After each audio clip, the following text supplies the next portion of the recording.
ರೇಣುಕಾಂಬ ದೇವಿ ಜ್ಯೋತಿಷಾಲಯ, Pandit N S Bhat, ವಿಳಾಸ city talkies circle, Sharanabasaveshwara ಆಸ್ಪತ್ರೆ ಎದುರು, ರಾಯಚೂರು. ದೂರದ ಊರಿನವರಿಗೆ ಫೋನ್ನ ಮೂಲಕ ಪರಿಹಾರ ತಿಳಿಸುತ್ತಾರೆ. ನುಡಿದಂತೆ ನಡೆಯುವವರು. ಅಸಾಧ್ಯವಾದದ್ದು ಇಲ್ಲಿ ಸಾಧ್ಯ. ಸಮಸ್ಯೆ ನಿಮ್ಮದು, ಪರಿಹಾರ ನಮ್ಮದು. ನಮಸ್ಕಾರ, ನೀವು ನೋಡ್ತಿದ್ದೀರಾ ಮೆಗಾನಿಸ್. ಮೊದಲಿಗೆ ಹೆಡ್ಲೈನ್ಸ್. ಜಿಲ್ಲೆಯಲ್ಲಿ ಹೆಚ್ಚುತ್ತಿರುವ ಬಾಲಕಿಯರ ಅಪಹರಣ, ಪಾಲಕರು ನಿಗಾ ವಹಿಸಲು ಎಸ್ಪಿ ಅರುಣಾಕ್ಷಿಗಿರಿ. ಬಿಪಿಎಲ್ ಕಾರ್ಡ್ ಸಮಸ್ಯೆ, ಅನಾರೋಗ್ಯದಿಂದ ಚಿಕಿತ್ಸೆ ಪಡೆಯಲು ಖಾಸಗಿ ಪರದಾಟ. ಗೃಹ ರಕ್ಷಕ ದಳ ಸಮಾದೇಷ್ಟರಾಗಿ ದೀಪ ಆಯ್ಕೆ, ಜನರಿಗೆ ಭದ್ರತೆ ಒದಗಿಸಲು ಪ್ರಾಮಾಣಿಕ ಪ್ರಯತ್ನದ ಭರವಸೆ. ಎಲ್ಐಸಿ ಕಚೇರಿಯಲ್ಲಿ ನೀರಿನ ಒಟ್ಟಿಗೆ ಪ್ರಾರಂಭ. ಏಪ್ರಿಲ್ 7ರಂದು ಶಾಂತರಸ ನೆನಪು ಕಾರ್ಯಕ್ರಮ, ಉಪನ್ಯಾಸ ಗಜ್ಜಲ್ ವಚನ ರಂಗಸ್ವಾಮಿ. ಹಿಂದಿ ಭಾಷೆಗೆ ರಾಜ್ಯಪಾಲರ ಒತ್ತು, ವಿರೋಧಿಸಿ ಕರ್ನಾಟಕ ರಕ್ಷಣಾ ವೇದಿಕೆ ಪ್ರತಿಭಟನೆ. ಜಿಲ್ಲೆಯಲ್ಲಿ ಸ್ಪೀಡ್ ಮಟ್ಕ ಜೂಜ ತಡೆಯಲು ಕ್ರಮ, ಎಸ್ಪಿ.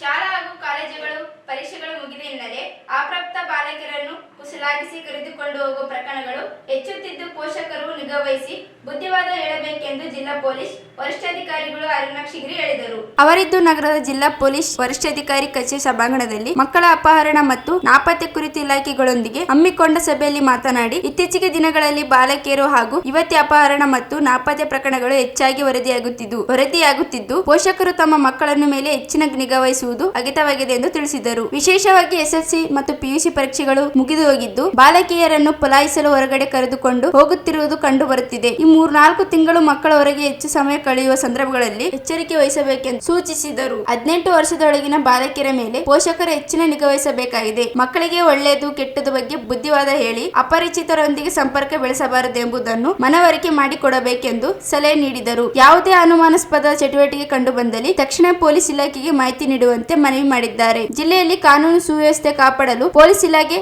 ಅಗತ್ಯ ಕ್ರಮಗಳನ್ನು ಕೈಗೊಳ್ಳುತ್ತಿದೆ ಎಂದು ಎಸ್ಪಿ ತಿಳಿಸಿದರು. ಎಲ್ಲರಿಗೂ ನಮಸ್ಕಾರ. ಇವತ್ತು 6th April 2026 special juvenile police unit ಒಂದು ವಿಶೇಷ ಮೀಟಿಂಗ್ ಮಾಡಿದ್ವಿ regarding kidnapping and missing children. ಇದರಲ್ಲಿ ಮಾನ್ಯ ನ್ಯಾಯಾಧೀಶರು ಶ್ರೀ ಸಾತ್ವಿಕ್ ಅವರು ಕೂಡ ಪಾರ್ಟಿಸಿಪೇಟ್ ಮಾಡಿದ್ದಾರೆ, ಹಾಗೂ police department, women and child welfare department ಹಾಗೂ ಬೇರೆ ಎಲ್ಲ ಇಲಾಖೆಗಳು ಬಂದಿದ್ದಾರೆ. ಇದರಲ್ಲಿ ಮೇನ್ ನಾವು ಹೈಲೈಟ್ ಮಾಡಬೇಕಾಗಿರೋದು ಏನಂದರೆ, ಇವಾಗ ಸ್ಕೂಲ್ ಎಕ್ಸಾಮ್ಸ್ ಎಲ್ಲ ಮುಗಿದೋಗಿದೆ, PUC ಎಕ್ಸಾಮ್ಸ್ ಎಲ್ಲ ಮುಗಿದೋಗಿದೆ. ತುಂಬಾ ಜನ ಹುಡುಗಿಯರು, ಅಪ್ರಾಪ್ತ ಬಾಲಕಿಯರು ಇಲೋಪ್ಮೆಂಟ್ ಮಾಡ್ತಾ ಇದ್ದಾರೆ, ಅಂದ್ರೆ ಕುಸಲಾಯಿಸಿ ಅವರನ್ನ ಕರ್ಕೊಂಡು ಹೋಗ್ತಾ ಇದ್ದಾರೆ. ಸೊ ಇದರ ಬಗ್ಗೆ ಪೇರೆಂಟ್ಸ್ ಜಾಸ್ತಿ ನಿಗಾ ಇಡಬೇಕು, ಮತ್ತೆ ಅವರ ಅಣ್ಣ ತಮ್ಮ ಅಕ್ಕ ತಂಗಿ ಎಲ್ಲ ನಿಗಾ ಇಡಬೇಕು. ಈ ಇಲೋಪ್ಮೆಂಟ್ ನ ಪ್ರಿವೆನ್ಷನ್ ಮಾಡಿಸ್ಬೇಕು, ಬುದ್ಧಿವಾದ ಹೇಳಬೇಕು. ಎಸ್ಪೆಷಲಿ ಈ ಮಾರ್ಚ್ ತಿಂಗಳು, ಏಪ್ರಿಲ್, ಮೇ, ಜೂನ್, ಜುಲೈ ಈ 4-5 ಮಂತ್ಸ್ ಇಲೋಪ್ಮೆಂಟ್ ಕೇಸಸ್ ತುಂಬಾ ಜಾಸ್ತಿ ಆಗುತ್ತೆ. ಸೊ ಅದಕ್ಕೆ ನಾನು ಮತ್ತೊಮ್ಮೆ ಅಪೀಲ್ ಮಾಡ್ತೀನಿ ಎಲ್ಲ ಸೊಸೈಟಿಗೆ, especially parents, mother, father, brother, sisters and friends, ನೀವು ಅವ್ರ ಮೇಲೆ ಸ್ವಲ್ಪ ಅವ್ರಿಗೆ ಕೌನ್ಸಿಲಿಂಗ್ ಮಾಡಿ ಯಾವುದೇ ಕಾರಣಕ್ಕೆ ಇಲೋಪ್ಮೆಂಟ್ ಆಗದಿರೋಂಗೆ ನೋಡ್ಕೊಳ್ಳಿ. 18 years is the legal age. 18 years ಆದಮೇಲೆ they will have their free consent. So till 18 years you please follow the rules. So ಅದಕ್ಕೆ ನಾನು ಮತ್ತೊಮ್ಮೆ ಎಲ್ಲರಿಗೂ ಕೇಳ್ಕೊಳ್ತೀನಿ, ಇಲೋಪ್ಮೆಂಟ್ ಪ್ರಿವೆನ್ಷನ್ ಮೇಲೆ ಎಲ್ಲ ಫೋಕಸ್ ಮಾಡಿ. ಇವಾಗ ಸಮ್ಮರ್ ಹಾಲಿಡೇ ಸ್ಟಾರ್ಟ್ ಆಗಿದೆ. Thank you. ಈ ಸಂದರ್ಭದಲ್ಲಿ ಹೆಚ್ಚುವರಿ ದಿವಾಣಿ ನ್ಯಾಯಾಧೀಶರು ಹಾಗೂ ಜಿಲ್ಲಾ ಕಾನೂನು ಸೇವೆಗಳ ಪ್ರಾಧಿಕಾರದ ಸದಸ್ಯ ಕಾರ್ಯದರ್ಶಿ ಎಸ್ ಸಾತ್ವಿಕ್ ಸೇರಿದಂತೆ ವಿವಿಧ ಇಲಾಖೆ ಅಧಿಕಾರಿಗಳು ಉಪಸ್ಥಿತರಿದ್ದರು. ನ್ಯಾಯಬೆಲೆ ಅಂಗಡಿಯಲ್ಲಿ ಬಯೋಮೆಟ್ರಿಕ್ ನೀಡಿಲ್ಲ ಎಂಬ ಕಾರಣಕ್ಕೆ ಬದುಕಿರುವ ಮಹಿಳೆ ಮರಣ ಹೊಂದಿದ್ದಾರೆ ಎಂದು ತೋರಿಸಿದ್ದು, ಇದೀಗ ಅನಾರೋಗ್ಯದಿಂದ ಚಿಕಿತ್ಸೆ ಪಡೆಯುತ್ತಿರುವ ಇವರಿಗೆ ಚಿಕಿತ್ಸೆ ಪಡೆಯಲು ತೊಂದರೆ ಉಂಟಾಗಿದ್ದು, ರೇಷನ್ ಕಾರ್ಡ್ ನೀಡಿದರೂ ಚಿಕಿತ್ಸೆ ದೊರೆಯುವಂತಾಗಿದೆ. ರಾಯಚೂರು ನಗರ ನಿವಾಸಿ ಕಾಜಾಬಿ ಎಂಬುವರು ಮುಂಬೈಗೆ ದುಡಿಯಲು ಹೋಗಿದ್ದು, ಅವರಿಂದ ಕಳೆದ 1 ವರ್ಷದಿಂದ ನ್ಯಾಯಬೆಲೆ ಅಂಗಡಿಯಲ್ಲಿ ಬಯೋಮೆಟ್ರಿಕ್ ನೀಡಿದ್ದಿಲ್ಲ. ಇತ್ತೀಚೆಗೆ ಕಾಜಾಬಿ ಹೃದಯ ಅಪಘಾತದಿಂದ ಖಾಸಗಿ ಆಸ್ಪತ್ರೆಯೊಂದರಲ್ಲಿ ಚಿಕಿತ್ಸೆ ಪಡೆಯುತ್ತಿದ್ದಾರೆ. ಐಸಿಯುನಲ್ಲಿ ಚಿಕಿತ್ಸೆ ಪಡೆಯುತ್ತಿರುವ ಕಾಜಾಬಿ ಕುಟುಂಬದವರು ಆರೋಗ್ಯ ಸೌಲಭ್ಯದಡಿ ಉಚಿತ ಚಿಕಿತ್ಸೆಗೆ ರೇಷನ್ ಕಾರ್ಡ್ ನೀಡಲು ಮುಂದಾಗಿದ್ದಾರೆ. ಆದರೆ ಕಾಜಾಬಿ ಹೆಸರು ರೇಷನ್ ಕಾರ್ಡ್ನಲ್ಲಿ ಮರಣ ಹೊಂದಿದ್ದಾರೆ ಎಂದು ಬಂದಿದ್ದು, ಕುಟುಂಬದವರು ಆಶ್ಚರ್ಯದೊಂದಿಗೆ ಆತಂಕಕ್ಕೆ ಸಿಲುಕಿದ್ದಾರೆ. ಬದುಕಿರುವ ಮಹಿಳೆಯನ್ನು ಸರ್ಕಾರಿ ದಾಖಲೆಗಳಲ್ಲಿ ಮರಣ ಹೊಂದಿದ್ದಾರೆ ಎಂಬುದನ್ನು ಕಂಡು ಕುಟುಂಬ ಸದಸ್ಯರು ಗಾಬರಿಗೊಂಡಿದ್ದು, ಇದೀಗ ಬಿಪಿಎಲ್ ಕಾರ್ಡ್ ನೀಡಿದ್ದರೂ ಚಿಕಿತ್ಸೆ ದೊರೆಯುವಂತದಾಗಿದೆ ಮತ್ತು ಚಿಕಿತ್ಸೆಯನ್ನು ಕೊಡಿಸಲು ಕುಟುಂಬದವರಿಗೆ ಕಷ್ಟಕರವಾಗಿದೆ. ಸರ್ಕಾರ ಈ ಗೊಂದಲದ ನಿಯಮಗಳಿಂದ ಬಡ ಜನರು ಸಂಕಷ್ಟ ಪಡುವಂತಾಗಿದ್ದು, ಕೂಡಲೇ ಆಹಾರ ಮತ್ತು ನಾಗರಿಕ ಸರಬರಾಜು ಇಲಾಖೆಯ ಅಧಿಕಾರಿಗಳು ಈ ಗೊಂದಲ ನಿವಾರಿಸಲು ಮತ್ತು ಕಾಜೇಬಿ ಸೇರಿ ಇಂತಹ ಘಟನೆಗಳಿಗೆ ಒಳಗಾದ ಜನರು ಸಮಸ್ಯೆಗಳನ್ನು ಪರಿಹರಿಸಲು ಮುಂದಾಗಬೇಕೆನ್ನುವುದು ಕುಟುಂಬಸ್ಥರ ಮನವಿಯಾಗಿದೆ. ರಾಯಚೂರು ಜಿಲ್ಲಾ ಗೃಹ ರಕ್ಷಕ ದಳದ ಸಮಾದೇಶರನಾಗಿ ಕಮಾಂಡೆಂಟ್ ಮಂಗಳವಾರಪೇಟೆಯ ದೀಪಾ ಕೋಡೆಪಾಡ್ ಅವರನ್ನು ನೇಮಿಸಲಾಗಿದೆ. ಹೆಚ್ಚುವರಿ ಅಧೀಕ್ಷಕರ ಹರೀಶ್ ಇವರಿಂದ ಅಧಿಕಾರ ಸ್ವೀಕರಿಸಿದರು. ನಗರದ ಗೃಹ ರಕ್ಷಕ ದಳ ಕಚೇರಿಯಲ್ಲಿ ಅಧಿಕಾರ ಸ್ವೀಕರಿಸಿ ಮಾತನಾಡಿದ ಅವರು, ಜಿಲ್ಲಾ ಗೃಹ ರಕ್ಷಕ ದಳದ ಕಮಾಂಡೆಂಟ್ ಆಗಿ ಅಧಿಕಾರ ಸ್ವೀಕರಿಸುವುದು ಹೆಮ್ಮೆ ಹಾಗೂ ಖುಷಿಯ ವಿಚಾರವಾಗಿದ್ದು, ಜಿಲ್ಲೆಯಲ್ಲಿ ನಿಷ್ಠೆಯಿಂದ ಮತ್ತು ಮೇಲಾಧಿಕಾರಿಗಳ ಆದೇಶಗಳನ್ನು ಪಾಲಿಸಿ ಮುಂದೆ ಕಾರ್ಯನಿರ್ವಹಿಸುವುದಾಗಿ ಮತ್ತು ಗೃಹ ರಕ್ಷಕ ದಳದಿಂದ ಜನರಿಗೆ ಉತ್ತಮ ಸೇವೆ, ಭದ್ರತೆಯನ್ನು ಒದಗಿಸಲಾಗುವುದು ಎಂದು ಹೇಳಿದರು.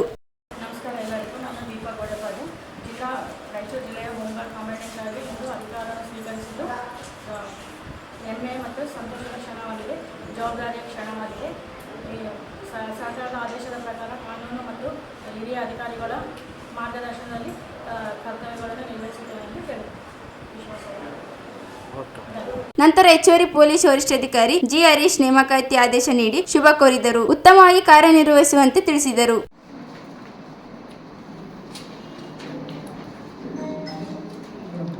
ಜಾವೇದ್ ಸ್ವಲ್ಪ ಸೈಡ್ ಬಿಡು. ಜಾವೇದ್ ಸೈಡ್.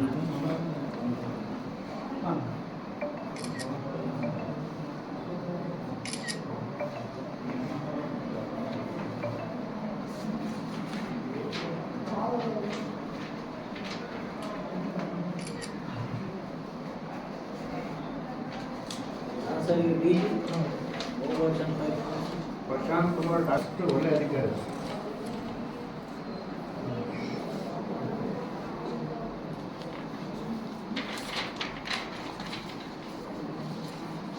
ಮಹೇಶ್ ಅವರು ಡಿಸಿ ಇದ್ದಾಗ ಸುನೀಲ್ ಕುಮಾರ್ ಅವರು ಕೆರೆ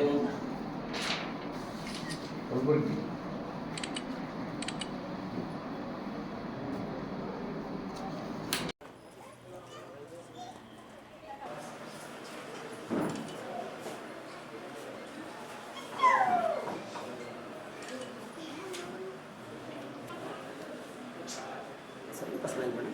ಈ ಕಡೆ ನೋಡಿ ಸ್ವಲ್ಪ ಸ್ಮೈಲ್ ಬನ್ನಿ, ಸೈನ್ ಮಾಡಿ.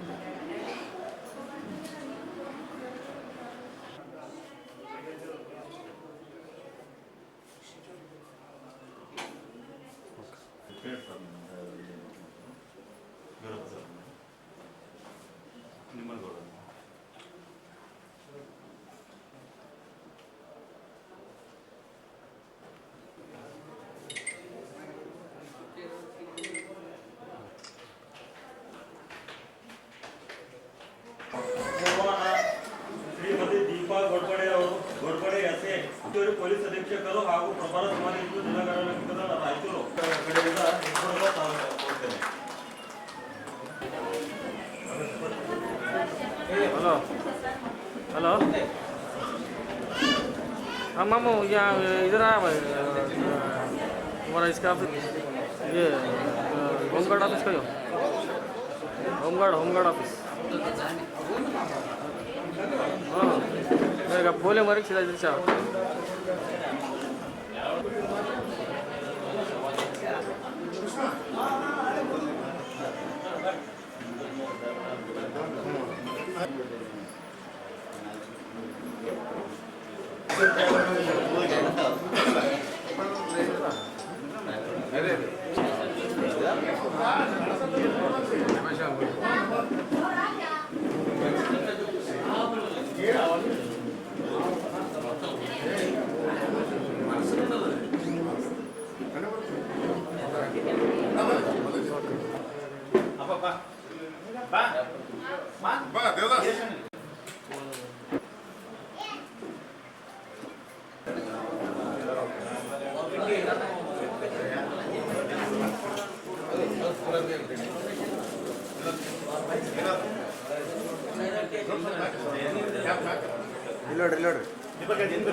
Reload. Reload.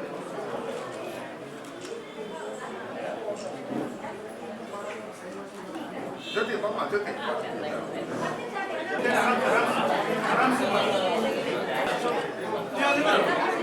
ಶೋಭಾ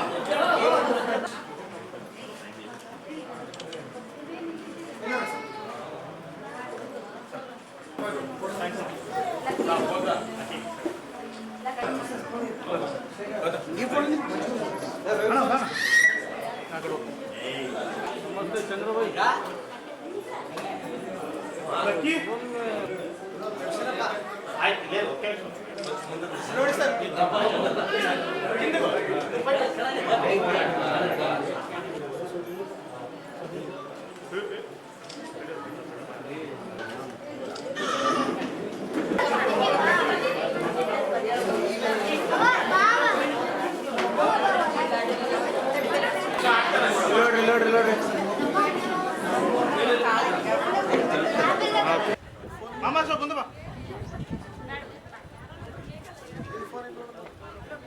ಈ ಸಂದರ್ಭದಲ್ಲಿ ಪ್ರಮುಖರಾದ ರವೀಂದ್ರನಾಥ್ ಪಟ್ಟಿ, ಮಲ್ಲೇಶ್ ಕೊಲಮಿ, ಸತ್ಯನಾರಾಯಣ್, ವಿಶ್ವನಾಥ ಪಟ್ಟಿ, ಕೆಇ ಕುಮಾರ್, ರಾಜು ಪಟ್ಟಿ, ಬಸವರಾಜ್, ಭಾಸ್ಕರ್ ರಾಜ್, ಭೀಮಣ್ಣ ಮಂಚಲ್, ಶೇಖರ್ ರಾಂಪುರ್, ಪ್ರಾಣೇಶ್ ಮಂಚಲ್, ವಿನಯ್ ಕುಮಾರ್ ಸೇರಿದಂತೆ ಗೃಹ ರಕ್ಷಕ ದಳದ ಅಧಿಕಾರಿಗಳು, ಸಿಬ್ಬಂದಿ, ಸಮಾಜದ ಮುಖಂಡರು ಉಪಸ್ಥಿತರಿದ್ದರು. ನಗರದ ಭಾರತೀಯ ಜೀವ ವಿಮಾ ನಿಗಮದ ಕಚೇರಿಯ ಮುಖ್ಯ ದ್ವಾರದಲ್ಲಿ ವಿಮಾ ನೌಕರರ ಸಂಘದಿಂದ ನೀರಿನ ಅರವಟ್ಟಿಗೆಯನ್ನು ಆರಂಭಿಸಲಾಯಿತು. ಇದೇ ವೇಳೆ ಸಂಘದ ವಿಭಾಗೀಯ ಮುಖ್ಯಸ್ಥ ಪ್ರಸಾದ್ ಬಸವರಾಜ್ ಮಾತನಾಡಿ, ಕಳೆದ 25 ವರ್ಷಗಳಿಂದಲೂ ಸಂಘವು ಶುದ್ಧ ಕುಡಿಯುವ ನೀರಿನ ಅರವಟ್ಟಿಗೆ ಸೇವೆಯನ್ನು ನಿರಂತರವಾಗಿ ಸಲ್ಲಿಸಿದ್ದು, ಇಂತಹ ಕಾರ್ಯಕ್ರಮದ ಉದ್ಘಾಟನೆಗೆ ಮಾಡಿರುವುದು ತುಂಬಾ ಸಂತೋಷ ತಂದಿದೆ ಎಂದು ಹೇಳಿದರು. ಕಚೇರಿ ನೌಕರರಷ್ಟೇ ಅಲ್ಲದೆ ಈ ಮಾರ್ಗದಲ್ಲಿ ಸಂಚರಿಸುವ ಸಾರ್ವಜನಿಕರು ಇದರ ಸದುಪಯೋಗ ಪಡೆದುಕೊಳ್ಳಬೇಕೆಂದು ತಿಳಿಸಿದರು. ರಾಯಚೂರಿನಲ್ಲಿ ಹೆಚ್ಚಿದ ಬಿಸಿಲಿನ ಹಿನ್ನೆಲೆಯಲ್ಲಿ ಇಂತಹ ಅರವಟ್ಟಿಗೆಗಳು ಅಗತ್ಯವಾಗಿದ್ದು, ಸಂಘದ ಕಾರ್ಯ ಶ್ಲಾಘನೀಯವಾಗಿದೆ ಹೇಳಿದರು. ಸಂಘದ ಅಧ್ಯಕ್ಷ ಎಂ ಶರಣುಗೌಡ, ಪ್ರಬಂಧಕ ಎ ಚಿರಂಜೀವಿ, ಮಾನವ ಸಂಪನ್ಮೂಲ ಪ್ರಬಂಧಕ ಸಿಎಚ್ ವಂಶಿನಾಥ್, ಕಚೇರಿ ನಿರ್ವಾಹಕ ಪ್ರಬಂಧಕ ಮನೀಶ್ ಜಾ, ಸಂಘದ ಪದಾಧಿಕಾರಿಗಳಾದ ವಿಎಚ್ ರಾಘವೇಂದ್ರ, ಶ್ರೀಶೈಲ, ವೀರೇಶ್, ಕೃಷ್ಣಮೂರ್ತಿ, ವೆಂಕಟೇಶ್, ಸಂತೋಷ್ ಕುಮಾರ್, ನಾಗರಾಜ್ ಹಾಗೂ ವಿಭಾಗೀಯ ಮತ್ತು ಶಾಖಾ ಕಚೇರಿಗಳ ಸಿಬ್ಬಂದಿ ಉಪಸ್ಥಿತರಿದ್ದರು. ಈಗ ಚಿಕ್ಕದಾದ ಬ್ರೇಕ್ ನಂತರ ಮೆಗಾನಿಕ್ಸ್ ಮುಂದುವರಿಯುತ್ತದೆ.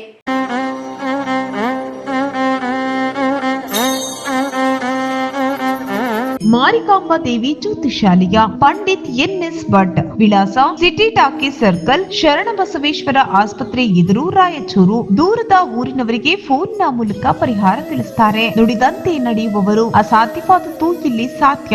ಸಮಸ್ಯೆ ನಿಮ್ಮದು, ಪರಿಹಾರ ನಮ್ಮದು. ಸ್ತ್ರೀ ಪುರುಷ ವಶೀಕರಣ ಸ್ಪೆಷಲಿಸ್ಟ್. ನಿಮ್ಮ ಜೀವನದ ಸಮಸ್ಯೆಗಳಾದ ವಿದ್ಯಾಭ್ಯಾಸದಲ್ಲಿ ತೊಂದರೆ, ಸಾಲಬಾಧೆ, ವ್ಯಾಪಾರದಲ್ಲಿ ತೊಂದರೆ, ವಿವಾಹ ಅಡೆತಡೆ, ಆರೋಗ್ಯದಲ್ಲಿ ತೊಂದರೆ, ಶತ್ರುಗಳ ಕಿರಿಕಿರಿ, ಮಾಟ ಮಂತ್ರ, ಸ್ತ್ರೀ ಪುರುಷ ವಶೀಕರಣ, ಮನೆಯಲ್ಲಿ ಅಶಾಂತಿ, ಇಷ್ಟಪಟ್ಟವರು ನಿಮ್ಮಂತಾಗಲು, ಅತ್ತೆ ಸೊಸೆ ಕಿರಿಕಿರಿ, ಗಂಡ ಹೆಂಡತಿ ಸಮಸ್ಯೆ, ಇನ್ನು ಎಲ್ಲೂ ಹೇಳಿಕೊಳ್ಳಲಾಗದಂತಹ ನಿಮ್ಮ ನಿಗೂಢ ಸಮಸ್ಯೆಗಳಿಗೆ ಶಾಶ್ವತ ಪರಿಹಾರ ಶತಸಿದ್ಧ. 3 ದಿನದಲ್ಲಿ ಶಾಶ್ವತ ಪರಿಹಾರ ಶತಸಿದ್ಧ. ಮಕ್ಕಳ ವಿದ್ಯಾಭ್ಯಾಸಕ್ಕಾಗಿ ಸರಸ್ವತಿ ಯಂತ್ರ, ಮಾಂಗಲ್ಯ ಭಾಗ್ಯಕ್ಕಾಗಿ ಸ್ವಯಂವರ ಕವಚ, ಧನ ಪ್ರಾಪ್ತಿಗೆ ಶ್ರೀಲಕ್ಷ್ಮಿ ಕವಚ, ವಾಸ್ತು ದೋಷ ನಿವಾರಣೆಗೆ ಅಷ್ಟದರಿದ್ರ ನಿವಾರಣಾ ಕವಚ. ಇನ್ನು ನಿಮ್ಮ ಯಾವುದೇ ಸಮಸ್ಯೆಗಳಿದ್ರೂ ಕೇವಲ 3 ದಿನದಲ್ಲಿ ಪರಿಹಾರ ಶತಸಿದ್ಧ.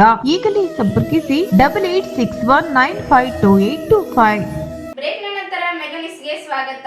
ರಂಗಸಿರಿ ಸಾಂಸ್ಕೃತಿಕ ಕಳಬಳಗ ಸಂಸ್ಥೆ ಥಿಯೇಟರ್ನಲ್ಲಿ ಬೆಂಗಳೂರು ಸಹಯೋಗದಲ್ಲಿ ಏಪ್ರಿಲ್ 7ರಂದು ನಗರದ ನವಯುಗ ಪದವಿ ಮಹಾವಿದ್ಯಾಲಯದಲ್ಲಿ ಶಾಂತರಸರ ನೆನಪು ಕಾರ್ಯಕ್ರಮ ಆಯೋಜಿಸಲಾಗಿದೆ ಎಂದು ರಂಗಸಿರಿ ಸಾಂಸ್ಕೃತಿಕ ಕಳಬಳಗದ ಅಧ್ಯಕ್ಷ ರಂಗಸ್ವಾಮಿ ಹೇಳಿದರು. ಅವರಿದ್ದು ಮಾಧ್ಯಮಗೋಷ್ಠಿ ಉದ್ದೇಶಿಸಿ ಮಾತನಾಡಿ, ಕಾರ್ಯಕ್ರಮವನ್ನು ಏಮ್ಸ್ ಹೋರಾಟಗಾರ ಡಾಕ್ಟರ್ ಬಸವರಾಜ್ ಕಳಸ ಉದ್ಘಾಟಿಸಿದ್ದು, ಅಧ್ಯಕ್ಷೆಯನ್ನು ನವಯುಗ ಪದವಿ ಮಹಾವಿದ್ಯಾಲಯದ ಪ್ರಾಂಶುಪಾಲ ಈರಣ್ಣ ಪೂಜಾರಿ ವಹಿಸಿಕೊಳ್ಳಲಿದ್ದಾರೆ. ಹಿರಿಯ ಸಾಹಿತಿ ಬಾಬು ಬಡಿಗರ್ ಭಂಡಾರಿಗಲ್ ಉಪನ್ಯಾಸ ನೀಡಲಿದ್ದಾರೆ. ಮುಖ್ಯ ಅತಿಥಿಗಳಾಗಿ ಎಎಂಇ ಕಾಲೇಜಿನ ಕೋಶಾಧ್ಯಕ್ಷೆ ಭೀಮನಗೌಡ ಇಟಗಿ, ಸಾಹಿತಿ ಡಾಕ್ಟರ್ ರಾಜಶ್ರೀ ಕಲ್ಲೂರ್ಕರ್, ಆಕಾಶವಾಣಿ ಮುಖ್ಯಸ್ಥ ವೆಂಕಟೇಶ್ ಬೇವಿನಬೆಂಚಿ ಆಗಮಿಸಲಿದ್ದಾರೆ. ಮಾದೇವ ಪಾಟೀಲ್, ಯಲ್ಲಪ್ಪ ಮರ್ಚಡ್, ಮಲ್ಲೇಶ್ ಭೈರವ್, ಅಭಿಷೇಕ್ ಬಳೆ ಮೊಸರಕಲ್, ಶಂಕುಸುತ್ತ ಮಾದೇವ್, ನರಸಿಂಹಲು ಒಡವಟ್ಟಿ, ಪೃಥ್ವಿರಾಜ್ ಇವರು ಗಜಲ್ ವಚನ ಮಾಡಲಿದ್ದಾರೆ ಎಂದರು. ನವಯುಗ ಪದವಿ ಮಹಾವಿದ್ಯಾಲಯ ರಾಯಚೂರು ಇವರ ಸಂಯುಕ್ತಾಶ್ರಯದಲ್ಲಿ ಶಾಂತರಸ ನೆನಪು ದಿನಾಂಕ 7/4/2026 ಮಂಗಳವಾರ ಬೆಳಗ್ಗೆ 9:30ಕ್ಕೆ ಸ್ಥಳ ನವಯುಗ ಪದವಿ ಮಹಾವಿದ್ಯಾಲಯ ರಾಯಚೂರಿನಲ್ಲಿ ಈ ಕಾರ್ಯಕ್ರಮ ಹಮ್ಮಿಕೊಳ್ಳಲಾಗಿದೆ. ಈ ಕಾರ್ಯಕ್ರಮದ ಉದ್ಘಾಟನೆಯನ್ನು ಡಾಕ್ಟರ್ ಶ್ರೀ ಬಸವರಾಜ್ ಕಳಸ್ ಏಮ್ಸ್ ಹೋರಾಟಗಾರರು ರಾಯಚೂರು ಇವರು ಉದ್ಘಾಟಿಸಲಿದ್ದಾರೆ. ಅಧ್ಯಕ್ಷತೆಯನ್ನು ಡಾಕ್ಟರ್ ಶ್ರೀ ಈರಣ್ಣ ಪೂಜಾರಿ ಪ್ರಾಂಶುಪಾಲರು ನವಯುಗ ಪದವಿ ಮಹಾವಿದ್ಯಾಲಯ ರಾಯಚೂರು ಇವರು ಅಧ್ಯಕ್ಷತೆ ವಹಿಸಲಿದ್ದಾರೆ. ಉಪನ್ಯಾಸವನ್ನು ಶ್ರೀ ಬಾಬು ಭಂಡಾರಿಗಲ್ ಹಿರಿಯ ಸಾಹಿತಿಗಳು ರಾಯಚೂರು ಇವರು ಉಪನ್ಯಾಸ ಮಾಡಲಿದ್ದಾರೆ. ಮುಖ್ಯ ಅತಿಥಿಗಳಾಗಿ ಭೀಮನಗೌಡ ಇಟಗಿ, ಕೋಶಾಧ್ಯಕ್ಷರು academy of medical Raichur, Shrimati Rajashree Kallurkar, ಸಾಹಿತಿಗಳು ರಾಯಚೂರು, ಶ್ರೀ ವೆಂಕಟೇಶ್ ಬೇವಿನಬೆಂಚಿ, ಕಾರ್ಯಕ್ರಮದ ಮುಖ್ಯಸ್ಥರು ಆಕಾಶವಾಣಿ ರಾಯಚೂರು ಇವರು ಮುಖ್ಯ ಅತಿಥಿಗಳಾಗಿ ಭಾಗವಹಿಸಲಿದ್ದಾರೆ. ಈ ಕಾರ್ಯಕ್ರಮದ ಅಂಗವಾಗಿ ಗಜಲ್ ವಾಚನ ಮಾಡಲಿದ್ದಾರೆ ಶ್ರೀ ಮಹಾದೇವ್ ಪಾಟೀಲ್ ರಾಯಚೂರು, ಶ್ರೀ ಯಲ್ಲಪ್ಪ ಮರ್ಚೆಡ್ ರಾಯಚೂರು, ಶ್ರೀ ಮಲ್ಲೇಶ್ ಭೈರವ ರಾಯಚೂರು, ಅಭಿಷೇಕ್ ಬಳೆ ಮಸರ್ಕಲ್, ಶಂಕುಸ್ಥ ಮಹಾದೇವ್ ರಾಯಚೂರು, ನರಸಿಂಹ ವಡವಾಟಿ, ಶ್ರೀ ಪೃಥ್ವಿರಾಜ್ ರಾಯಚೂರು ಇವರೆಲ್ಲರೂ ಗಜಲ ವಾಚನ ಮಾಡಲಿದ್ದಾರೆ. ಕಾರ್ಯಕ್ರಮದ ನಿರೂಪಣೆಯನ್ನು ವೆಂಕಟ ನರಸಿಂಹ ಕಲಾವಿದರು ರಾಯಚೂರು ಇವರು ನಿರೂಪಣೆಯನ್ನು ಮಾಡಲಿದ್ದಾರೆ. ಪ್ರಾರ್ಥನೆ ಗೀತೆಯನ್ನು ಕುಮಾರಿ ಮಮತಾ BA ಪ್ರಥಮ ವರ್ಷದ ಸಂಗಡಿಗರಿಂದ ಈ ಪ್ರಾರ್ಥನೆ ಗೀತೆ ಆಡಲಿದ್ದಾರೆ. ಶಾಂತರಸರ 101ರ ಕಾರ್ಯಕ್ರಮವನ್ನು ಮಾಡುತ್ತಿದ್ದೇವೆ. ಈ ಶಾಂತರಸರ ನೆನಪು ಎಲ್ಲ ಪತ್ರಿಕಾ ಮಾಧ್ಯಮದಲ್ಲಿ ಪ್ರಸಾರವಾಗಬೇಕೆಂತೇಳಿ ನಾನು ಕೇಳಿಕೊಳ್ತಾ ಇದ್ದೇನೆ. ಈ ಸಂದರ್ಭದಲ್ಲಿ ರಂಗಪ್ಪ, ಚಂದ್ರಶೇಖರ್, ಯಜ್ಞೂರು ಉಪಸ್ಥಿತಿದ್ದರು. ಕರ್ನಾಟಕ ರಾಜ್ಯದ ಹಿತಾಸಕ್ತಿಗಳಿಗೆ ವಿರುದ್ಧವಾಗಿ ನಡೆದುಕೊಳ್ಳುತ್ತಿರುವ ರಾಜ್ಯಪಾಲರ ವರ್ತನೆ ಖಂಡನೀಯವಾಗಿದೆ ಎಂದು ಕರ್ನಾಟಕ ರಕ್ಷಣಾ ವೇದಿಕೆ ಜಿಲ್ಲಾ ಘಟಕದ ವಸತಿಯಿಂದ ಜಿಲ್ಲಾಡಳಿತ ಮೂಲಕ ಪ್ರಧಾನಮಂತ್ರಿಗೆ ಮನವಿ ಸಲ್ಲಿಸಿ ನಗರದ ಜಿಲ್ಲಾಡಳಿತ ಭವನದಲ್ಲಿ ಮನವಿ ಸಲ್ಲಿಸಿದ ಅವರು SSLC ಪರೀಕ್ಷೆಯಲ್ಲಿ ತೃತೀಯ ಭಾಷೆಗೆ ಗ್ರೇಡಿಂಗ್ ವ್ಯವಸ್ಥೆ ಜಾರಿಗೆ ತಂದಿರುವ ರಾಜ್ಯ ಸರ್ಕಾರ ನಿರ್ಧಾರವನ್ನು ಮರುಪರಿಶೀಲಿಸುವಂತೆ ರಾಜ್ಯಪಾಲರು ಮುಖ್ಯ ಕಾರ್ಯದರ್ಶಿಗಳಿಗೆ ಪತ್ರ ಬರೆದಿರುವುದು ಅತ್ಯಂತ ಆಕ್ಷೇಪಾರ್ಹವಾಗಿದೆ ಎಂದು ಆರೋಪಿಸಿದರು. ಈ ಕ್ರಮವು ಕರ್ನಾಟಕದಲ್ಲಿ ಹಿಂದಿ ಏರಿಕೆಯನ್ನು ಶಾಶ್ವತಗೊಳಿಸುವ ಪ್ರಯತ್ನವೊಂದು ಕಾಣುತ್ತದೆ. ರಾಜ್ಯಪಾಲರು ತಮ್ಮ ಸಂವಿಧಾನಬದ್ಧ ಕಾರ್ಯವ್ಯಾಪ್ತಿಯನ್ನು ಮೀರಿ ಕನ್ನಡಿಗರ ಆಶೋತ್ತರಗಳಿಗೆ ವಿರುದ್ಧವಾಗಿ ನಡೆದುಕೊಂಡಿದ್ದಾರೆ. ಹೀಗಾಗಿ ಅವರು ರಾಜ್ಯಪಾಲರ ಹುದ್ದೆಯಲ್ಲಿ ಮುಂದುವರಿಯುವ ನೈತಿಕ ಹಕ್ಕನ್ನು ಕಳೆದುಕೊಂಡಿದ್ದಾರೆ ಎಂದು ಹೇಳಿದರು. ರಾಜ್ಯಪಾಲರು ರಾಜ್ಯದ ಆಡಳಿತದಲ್ಲಿ ಹಸ್ತಕ್ಷೇಪ ಮಾಡುವುದು ಜನಪ್ರತಿನಿಧಿಗಳ ಸರ್ಕಾರದ ಕಾರ್ಯಪಟ್ಟಿಗೆ ವಿರುದ್ಧವಾಗಿದೆ. ಕರ್ನಾಟಕದ ಜನತೆ ಆಯ್ಕೆ ಮಾಡಿದ ಸರ್ಕಾರವೇ ರಾಜ್ಯದ ನೀತಿಗಳನ್ನು ತೀರ್ಮಾನಿಸುತ್ತದೆ. ಅಂತಹ ನಿರ್ಧಾರಗಳನ್ನು ಬೆಂಬಲಿಸುವುದು ರಾಜ್ಯಪಾಲರ ಕರ್ತವ್ಯವಾಗುತ್ತದೆ. ಆದರೆ ಅವರು ಇತ್ತೀಚೆಗೆ ನಡೆಯಿಂದ ಪರ ಧೋರಣೆಯನ್ನು ತೋರಿಸುತ್ತದೆ ಎಂದು ಭಾವನೆ ಉಂಟಾಗಿದೆ ಎಂದು ಅಭಿಪ್ರಾಯಪಟ್ಟರು. ರಾಜ್ಯಪಾಲರು ರಾಜ್ಯದ ದಿನನಿತ್ಯದ ಬೆಂಗಳೂರು ಸ್ಥಳೀಯ ಭಾಷೆಗಳ ರಕ್ಷಣಾ ಸಂಘ ಎಂಬ ಅನಾಮಧೇಯ ಸಂಘಟನೆಯ ಮಾನವಿಗೆ ತುರ್ತಾಗಿ ಪ್ರತಿಕ್ರಿಯಿಸಿ ರಾಜ್ಯ ಸರ್ಕಾರಕ್ಕೆ ಪತ್ರ ಬರೆಯುವುದು ಗಂಭೀರ ಅನುಮಾನಕ್ಕೆ ಕಾರಣವಾಗಿದೆ ಎಂದು ಹೇಳಿದರು. ಕರ್ನಾಟಕವನ್ನು ಹಿಂದಿ ಭಾಷಿಕರಿಗಾಗಿ ಸುರಕ್ಷಿತ ಸ್ಥಳವನ್ನಾಗಿಸುವ ದೂರಗಾಮಿ ಉದ್ದೇಶಗಳು ಇದರಲ್ಲಿ ಅಡಕವಾಗಿವೆ ಎಂಬ ಅನುಮಾನ ವ್ಯಕ್ತವಾಗಿದೆ. ಕರ್ನಾಟಕದ ಶಿಕ್ಷಣ ನೀತಿಯನ್ನು ರಾಜ್ಯ ಸರ್ಕಾರವೇ ನಿರ್ಧರಿಸುವುದು ಸಂವಿಧಾನಬದ್ಧ ವ್ಯವಸ್ಥೆಯಾಗಿದೆ. ಈ ವಿಷಯದಲ್ಲಿ ರಾಜ್ಯಪಾಲರ ಹಸ್ತಕ್ಷೇಪ ಅಸಂಗತವಾಗಿದೆ ಎಂದು ತಿಳಿಸಿದರು. ರಾಜ್ಯ ಸರ್ಕಾರ ಈ ಪತ್ರವನ್ನು ಪರಿಗಣಿಸಬಾರದು ಎಂದು ಒತ್ತಾಯಿಸಿ ಕನ್ನಡಿಗರ ಹಿತದೃಷ್ಟಿಗೆ ವಿರುದ್ಧವಾದ ಯಾವುದೇ ಕ್ರಮವನ್ನು ತೀವ್ರವಾಗಿ ವಿರೋಧಿಸುವುದಾಗಿ ಹೇಳಿ ತಿಳಿಸಿದರು. ಜೊತೆಗೆ ರಾಜ್ಯಪಾಲರನ್ನು ಕೂಡಲೇ ಹಿಂತೆಗೆದುಕೊಳ್ಳುವಂತೆ ಕೇಂದ್ರ ಸರ್ಕಾರ ಮನವಿ ಮಾಡಿದರು.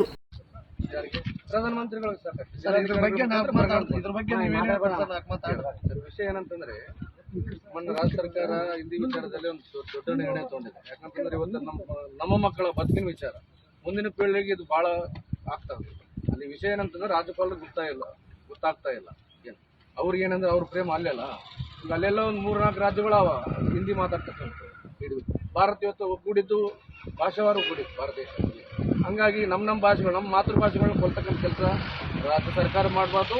ಇವತ್ತು ರಾಜ್ಯ ಸರ್ಕಾರ ಎಚ್ಚೆತ್ತುಕೊಂಡು ಇವತ್ತು ತ್ರಿಭಾಷಾ ಸೂತ್ರವನ್ನು ಕೈಬಿಟ್ಟು ದ್ವಿಭಾಷಾ ಸೂತ್ರವನ್ನು ಕೈ ಹಿಡಿದ. ಆ ವಿಚಾರ ರಾಜ್ಯ ಸರ್ಕಾರ ತಮ್ಮ ಮುಖಾಂತರ ಅಭಿನಂದನೆ ಸಲ್ಲಿಸ್ತಾರೆ. ಮಹಾರಾಷ್ಟ್ರದಲ್ಲಿ ಬಿಜೆಪಿ ಸರ್ಕಾರ ದ್ವಿಭಾಷಾ ಸೂತ್ರನ ಪಾಲನೆ ಮಾಡೋದು. ಅಲ್ಲಿ ಎಲ್ಲಿ ಹಿಂದಿ ಆ ವಿಚಾರದಲ್ಲಿ ಹಿಂದಿ ಭಾಷೆಯಿಂದ ಬಂದಂತ ರಾಜ್ಯಪಾಲರಿಗೆ ಅವ್ರ ಪ್ರೀತಿ ಐತಿ. ಮಾನ್ಯ ಮುಖ್ಯ ಕಾರ್ಯದರ್ಶಿಗಳಿಗೆ ನಮ್ಮ ಜಿಲ್ಲೆ ಕಾರ್ಯದರ್ಶಿಗಳಿದ್ರು ಮೇಡಮ್ ಅವ್ರಿಗೆ ಪತ್ರ ಬರೋದು ರಾಜ್ಯಪಾಲರು ಈ ರೀತಿ ಹಿಂದಿಯನ್ನು ಸ್ವಲ್ಪ ನೋಡ್ರಿ ಕನ್ಸಿಡರ್ ಮಾಡ್ರಿ ಅಂತ ರಾಜ್ಯ ಸರ್ಕಾರ ನಿರ್ಣಯ ತೊಗೊಂಡಿದ್ದಾಯ್ತು. ರಾಜ್ಯ ಸರ್ಕಾರದಿಂದ ನಾವೀಗ ಮಾನ್ಯ ಪ್ರಧಾನಮಂತ್ರಿಗಳ ಒತ್ತಾಯ ಏನಂತಂದ್ರೆ ಅವರಿಗೆ ರಾಜ್ಯಪಾಲರಿಗೆ ಪ್ರೀತಿ ಹಿಂದಿ ಇರುತ್ತೆ ಅಂದ್ರೆ ಹಿಂದಿಯಲ್ಲಿ ಐತೆ ಅಲ್ಲಿ ಹೋಗ್ಬೇಡಿ. ರಾಜ್ಯ ಸರ್ಕಾರ ನಿರ್ಣಯಗಳ ಮೇಲೆ ಇವ್ರ ಕೈ ಬಳವಾಡಿಸಕ್ಕೆ ಇವರಿಲ್ಲ. ರಾಜ್ಯ ಸರ್ಕಾರ ನಿರ್ಣಯಗಳಲ್ಲಿ ರಾಜ್ಯ ಸರ್ಕಾರ ತಗೊಂಡಂತ ಯಾವುದೇ ಕೆಲಸದಲ್ಲಿ ರಾಜ್ಯಪಾಲರಿಗೆ ಇಲ್ಲ. ರಾಜ್ಯಪಾಲರ ಕೆಲಸನೇ ಬೇರೆ ಇದೆ. ಅವ್ರ ಕೆಲಸ ಅವ್ರು ಮಾಡಲಿ ಇಲ್ಲ ಅಂತಂದ್ರೆ ಅವ್ರು ಕೂಡಲೇ ಕೇಂದ್ರಕ್ಕೆ ಎಲ್ಲ ಬೇರೆ ರಾಜ್ಯಕ್ಕೆ ಹೋಗ್ಬೇಡಿ. ಅವ್ರ ರಾಜ್ಯಕ್ಕೆ ಹೋಗ್ಲಿ, ಅವ್ರು ಮಹಾರಾಷ್ಟ್ರಕ್ಕೆ ಹೋಗ್ಲಿ, ಗುಜರಾತ್ಗೆ ಹೋಗ್ಲಿ, ಅವ್ರು ಎಲ್ಲ ಹೋಗ್ಲಿ. ಪಕ್ಕದಲ್ಲಿ ಮಹಾರಾಷ್ಟ್ರದಲ್ಲಿ ಇಲ್ಲ ಸರ್ ತ್ರಿಭಾಷಾ ಸೂತ್ರ. ಆ ವಿಚಾರಕ್ಕೆ ವಿಷಯ ಹೇಳು. ಕರ್ನಾಟಕ ರಕ್ಷಣಾ ವೇದಿಕೆ ರಾಯಚೂರು ಜಿಲ್ಲಾ ಘಟಕವು ಇಂದು ಮಾನ್ಯ ಪ್ರಧಾನಮಂತ್ರಿಗಳಿಗೆ ಜಿಲ್ಲಾಧಿಕಾರಿಗಳ ಮುಖಾಂತರ ಮನವಿ ಮಾಡೋದು ಏನಂತಂದರೆ ಕರ್ನಾಟಕ ರಾಜ್ಯ ಸರ್ಕಾರ ಇವತ್ತಿನ ದಿನ ಕರ್ನಾಟಕ ರಕ್ಷಣಾ ವೇದಿಕೆ ರಾಜ್ಯ ಘಟಕ ಮತ್ತು ಜಿಲ್ಲಾ ಘಟಕ ಅಭಿನಂದಿಸ್ತದೆ. ಯಾಕಂತಂದರೆ ನಮ್ಮ ಹೋರಾಟ ಇದು. ಹಿಂದಿ ಏರಿಕೆಯನ್ನು ರಾಜ್ಯ ಸರ್ಕಾರ ಮತ್ತು ಕೇಂದ್ರ ಸರ್ಕಾರಗಳು ಮಾಡಬಾರ್ದು ಅನ್ನೋ ವಿಚಾರದಲ್ಲಿ ಅನೇಕ ವರ್ಷಗಳಿಂದ ನಮ್ಮ ಹೋರಾಟ ಇತ್ತು. ಮೊನ್ನೆ ನಮ್ಮ ರಾಜ್ಯಾಧ್ಯಕ್ಷರ ಟಿ ಎ ನಾರಾಯಣಗೌಡರ ಸರ್ಕಾರಕ್ಕೆ ಒತ್ತಾಯ ಇತ್ತು. ಆ ವಿಚಾರದಲ್ಲಿ ನಮ್ಮ ಹೋರಾಟಕ್ಕೆ ಮಣಿದು ರಾಜ್ಯ ಸರ್ಕಾರ ಹಿಂದಿಯನ್ನು ಗ್ರೇಡಿಂಗ್ ವಿಚಾರದಲ್ಲಿ ಕೈಬಿಟ್ಟಿದೆ. ಅಂದರೆ ತ್ರಿಭಾಷಾ ಸೂತ್ರ ಬೇಡ, ದ್ವಿಭಾಷಾ ಸೂತ್ರ ನಮ್ಗೆ ಕೊಡ್ರಿ ಅಂತೇಳಿ ನಮ್ಮ ಹೋರಾಟಕ್ಕೆ ಸ್ಪಂದಿಸಿ ಮಾನ್ಯ ಮುಖ್ಯಮಂತ್ರಿಗಳು ಹಿಂದಿಯನ್ನು ಕೈ ಬಿಟ್ಟಿದ್ದಾರೆ. ಅಂದರೆ ಕೈ ಬಿಟ್ಟಿದಂತ ಮಾರ್ಕ್ಸ್ 625ರಲ್ಲಿ 100 ಮಾರ್ಕ್ಸ್ ಬಿಟ್ಟು 525 ಏನು ಇದು ವಿಚಾರದಲ್ಲಿ ಮಾನ್ಯ ರಾಜ್ಯಪಾಲರಾದ ಅವ್ರಿಗೆ ಅರ್ಥ ಆಗ್ತಾ ಇಲ್ಲ. ಅವ್ರಿಗಿರ್ತಕ್ಕಂಥ ಹಿಂದಿ ಪ್ರೇಮವನ್ನು ಕೈ ಬಿಡ್ಬೇಕು. ಅವ್ರು ಎಲ್ಲಿಂದ ಬಂದಾರ, ಆದರೆ ಇಲ್ಲಿ ಕೆಲಸ ಮಾಡಕ್ಕೆ ಬಂದಾರ ರಾಜ್ಯಪಾಲರಾಗಿ. ರಾಜ್ಯ ಸರ್ಕಾರಗಳ ನಿಲುವುಗಳನ್ನು ಅವರು ಸ್ಪಂದಿಸಬೇಕು. ಅದನ್ನು ಬಿಟ್ಟು ಇವತ್ತಿನ ದಿನ ಮಾನ್ಯ ಮುಖ್ಯ ಕಾರ್ಯದರ್ಶಿಗಳಿಗೆ ಪತ್ರ ಬರೀತಾರೆ. ಅವರು ಹಿಂದಿಯನ್ನು ಸ್ವಲ್ಪ ಮತ್ತೆ ಕನ್ಸಿಡರ್ ಮಾಡ್ರಿ ಅಂತೇಳಿ. ಅದಕ್ಕೋಸ್ಕರ ಮಾನ್ಯ ರಾಜ್ಯಪಾಲರಲ್ಲಿ ನಾವು ಒತ್ತಾಯ ಮಾಡೋದೇನಂತಂದ್ರೆ, ನೀವು ರಾಜ್ಯ ಸರ್ಕಾರ ನಿಲುವುಗಳನ್ನು ಪಾಲನೆ ಮಾಡಂಗಿದ್ರೆ ತಾವು ಇಲ್ಲಿ ಇರ್ತಕ್ಕಂಥದ್ದು, ಇಲ್ಲ ಅಂದ್ರೆ ಗಂಟು ಮುಟ್ಟೆ ಕಟ್ಕೊಂಡು. ಈ ಸಂದರ್ಭದಲ್ಲಿ ವೇದಿಕೆ ಜಿಲ್ಲಾಧ್ಯಕ್ಷ ವಿನೋದ್ ರೆಡ್ಡಿ ಸೇರಿದಂತೆ ಪದಾಧಿಕಾರಿಗಳು ಉಪಸ್ಥಿತರಿದ್ದರು. ಜಿಲ್ಲೆಯಲ್ಲಿ ಸಂಘಟಿತ ಅಪರಾಧಗಳಿಗೆ ಸಂಬಂಧಿಸಿದಂತೆ ಕಳೆದ 3 ತಿಂಗಳಿನಲ್ಲಿ 729ಕ್ಕೂ ಹೆಚ್ಚು ವಿವಿಧ ಅಪರಾಧಗಳಲ್ಲಿ ಪ್ರಕರಣಗಳನ್ನು ದಾಖಲಿಸಿಕೊಳ್ಳಲಾಗಿದೆ ಎಂದು ಜಿಲ್ಲಾ ಪೊಲೀಸ್ ವರಿಷ್ಠಾಧಿಕಾರಿ ಅರುಣಾಕ್ಷಿ ಗಿರಿ ತಿಳಿಸಿದ್ದಾರೆ.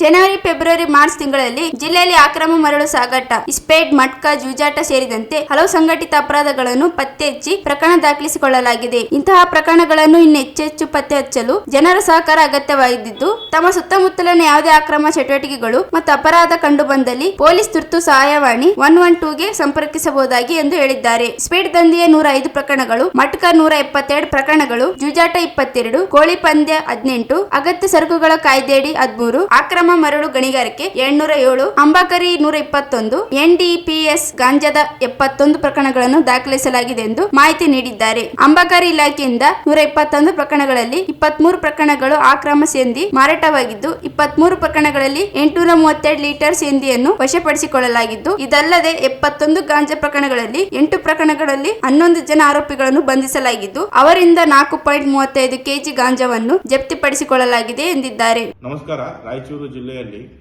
ಕಳೆದ 3 ತಿಂಗಳು ಅಂದರೆ ಜನವರಿ 2026, ಫೆಬ್ರವರಿ 2026 ಹಾಗೂ ಮಾರ್ಚ್ 2026 ಇದರಲ್ಲಿ ನಾವು ಆರ್ಗನೈಸ್ಡ್ ಕ್ರೈಮ್ ಅಗೇನ್ಸ್ಟ್ ಕಾರ್ಯಾಚರಣೆಯನ್ನು ಸಂಕ್ಷಿಪ್ತವಾದ ವಿವರವನ್ನು ಇವತ್ತು ಕೊಡ್ತಾ ಇದ್ದೀನಿ.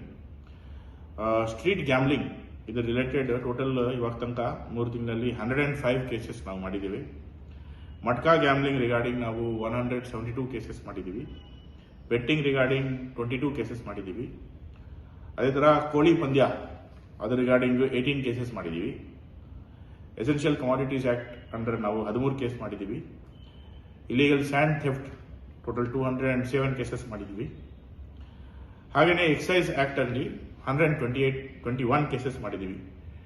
ಈ 121 ಕೇಸಸ್ ಎಕ್ಸೈಸ್ ಆಕ್ಟ್ ಅಲ್ಲಿ ಟೋಟಲ್ 23 ಕೇಸಸ್ ಅಕ್ರಮವಾಗಿ ಸೇಂದಿ ಮಾರಾಟ ಮಾಡೋರ ಮೇಲೆ ನಾವು ಮಾಡಿದ್ದೀವಿ. ನಿಮಗೆ ಯಾವುದೇ ಸೇಂದಿ ಮಾರಾಟದ ಮಾಹಿತಿ ಬಂದರೆ ಇಮಿಡಿಯೇಟ್ಲಿ ಕಂಟ್ರೋಲ್ ರೂಮ್ 112ಗೆ ಫೋನ್ ಮಾಡಿ. ಈ 23 ಕೇಸಸ್ ಅಲ್ಲಿ ನಾವು ಟೋಟಲ್ 832 ಲೀಟರ್ಸ್ ಸೇಂದಿ ಸೀಸ್ ಮಾಡಿದ್ದೀವಿ. Total amount around 24,000 rupees. So ನಿಮಗೆ ಸೇಂದಿ ಬಗ್ಗೆ ಮಾಹಿತಿ ಇದ್ರೆ ಅಥವಾ CH ಪೌಡರ್ ಬಗ್ಗೆ ಮಾಹಿತಿ ಇದ್ರೆ ಇಮಿಡಿಯೇಟ್ 112ಗೆ ಫೋನ್ ಮಾಡಿ. ಹಾಗೂ ಪ್ರಮುಖವಾಗಿ NDPS ಅಂದ್ರೆ ಗಾಂಜಾ ಕೇಸಸ್ ಕೂಡ ನಾವು ಮಾಡಿದ್ದೀವಿ. ಟೋಟಲ್ 71 ಕೇಸಸ್ ಇವಾಗ ತನಕ ಮಾಡಿದ್ದೀವಿ. ಇದರಲ್ಲಿ ಮೇನ್ ಸೀಸರ್ ಕೇಸಸ್ ನಾನು ಹೈಲೈಟ್ ಮಾಡೋಕ್ಕೆ ಹೇಳ್ತೀನಿ. ಸೀಸರ್ ಕೇಸಸ್ ನಮ್ಮಲ್ಲಿ ಟೋಟಲ್ 8 ಸೀಸರ್ ಕೇಸಸ್ ಮಾಡಿದ್ದೀವಿ. 11 ಜನ ಅಕ್ಯೂಸ್ಡ್ ಇದ್ದಾರೆ. 4 kgs ಟೋಟಲ್ 4.35 kgs ನಾವು ಗಾಂಜಾ ಸೀಸ್ ಮಾಡಿದ್ದೀವಿ. ಇನ್ನೂ ಹೆಚ್ಚುವರಿಯಾಗಿ ನಾವು ಪ್ರಕರಣಗಳು ಮಾಡ್ತಾ ಇದ್ದೀವಿ. ಗಾಂಜಾ ಬಗ್ಗೆ ಮಾಹಿತಿ ಇದ್ರೆ ದಯವಿಟ್ಟು ಇಮಿಡಿಯೇಟ್ಲಿ 112ಗೆ ಫೋನ್ ಮಾಡಿ. ನಮ್ಮ ಆಫೀಸರ್ಸ್ ಆ್ಯಂಡ್ ಸಿಬ್ಬಂದಿ ಇಮಿಡಿಯೇಟ್ಲಿ ಸ್ಪಾಟ್ಗೆ ಹೋಗಿ ರೇಡ್ ಮಾಡ್ತಾರೆ. 71 NDPS ಕೇಸಸ್ ಲಾಸ್ಟ್ 3 months ಅಲ್ಲಿ ಆಗಿದೆ. ಇನ್ನೂ ಹೆಚ್ಚುವರಿಯಾಗಿ ನಾವು ಮಾಡ್ತೀವಿ. Thank you. ಕೊನೆಯಲ್ಲಿ ಮತ್ತೊಮ್ಮೆ ಹೆಡ್ಲೈನ್ಸ್. ಜಿಲ್ಲೆಯಲ್ಲಿ ಹೆಚ್ಚುತ್ತಿರುವ ಬಾಲಕಿಯರ ಅಪಹರಣ, ಪಾಲಕರು ನಿಗಾ ವಹಿಸಲು ಎಸ್ಪಿ ಅರುಣಾಕ್ಷಿಗಿರಿ. ಬಿಪಿಎಲ್ ಕಾರ್ಡ್ ಸಮಸ್ಯೆ, ಅನಾರೋಗ್ಯದಿಂದ ಚಿಕಿತ್ಸೆ ಪಡೆಯಲು ಖಾಸಗಿ ಪರದಾಟ. ಗೃಹ ರಕ್ಷಕ ದಳ ಸಮಾದೇಷ್ಟರಾಗಿ ದೀಪ ಆಯ್ಕೆ, ಜನರಿಗೆ ಭದ್ರತೆ ಒದಗಿಸಲು ಪ್ರಾಮಾಣಿಕ ಪ್ರಯತ್ನದ ಭರವಸೆ. LIC ಕಚೇರಿಯಲ್ಲಿ ನೀರಿನ ಒಟ್ಟಿಗೆ ಪ್ರಾರಂಭ. ಏಪ್ರಿಲ್ 7ರಂದು ಶಾಂತರಸ ನೆನಪು ಕಾರ್ಯಕ್ರಮ, ಉಪನ್ಯಾಸ ಗಜ್ಜಲ್ ವಚನ ರಂಗಸ್ವಾಮಿ. ಹಿಂದಿ ಭಾಷೆಗೆ ರಾಜ್ಯಪಾಲರ ಒತ್ತು, ವಿರೋಧಿಸಿ ಕರ್ನಾಟಕ ರಕ್ಷಣಾ ವೇದಿಕೆ ಪ್ರತಿಭಟನೆ. ಜಿಲ್ಲೆಯಲ್ಲಿ ಸ್ಪೀಡ್ ಮಟ್ಕಾ ಜೂಜ ತಡೆಯಲು ಕ್ರಮ, SP. ಇದೇ ದಿವಸಿನ ಸುದ್ದಿ. ಪ್ರಮುಖ ಸುದ್ದಿಗಳಾಗಿ ನೋಡ್ತಾ ಇರಿ ಮೆಗಾ ನ್ಯೂಸ್.